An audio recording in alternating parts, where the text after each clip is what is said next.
Hello बच्चों, आइए इस प्रश्न को देखते हैं। 20 से 30 वर्ष की आयु के 4 स्वस्थ व्यक्ति किसी दुर्घटना में क्षतिग्रस्त हो गए हैं। उनके शरीर की कुछ निम्नलिखित कोशिकाएं अक्षत होकर मर गईं। बताइए इनमें से कौन सी कोशिकाओं के प्रतिस्थापन की न्यूनतम संभावना है। विकल्प ए अस्थि कोशिका, विकल्प बी यकृत कोशिकाएं, विकल्प सी तंत्रिका कोशिकाएं या विकल्प डी त्वचा की मैल्पीगी परत। इस प्रश्न की जो मुख्य अवधारणा वह है तंत्रिका कोशिकाएं। यहाँ पर हम देखेंगे कि जो तंत्रिका कोशिकाएं होती हैं उनकी शरीर में तंत्रिका कोशिकाएं शरीर की वे विशिष्ट कोशिकाएं होती हैं जिनमें पुरानी जीर्ण कोशिकाओं का नवीन कोशिकाओं से प्रतिस्थापन बहुत कम होता है।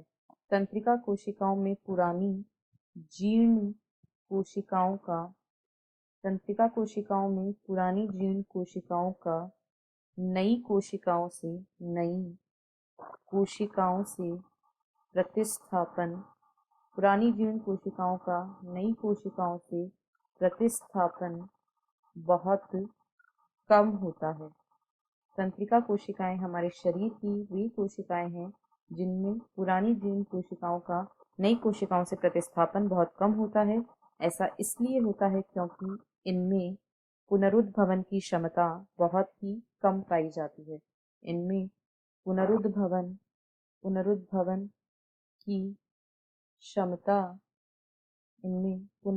की क्षमता बहुत कम पाई जाती है।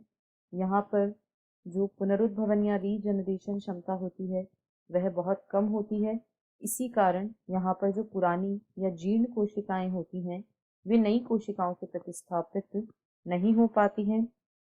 अतः यदि इस स्थिति में हम देखें तो तंत्रिका कोशिकाओं के प्रतिस्थापित होने की संभावना न्यूनतम है।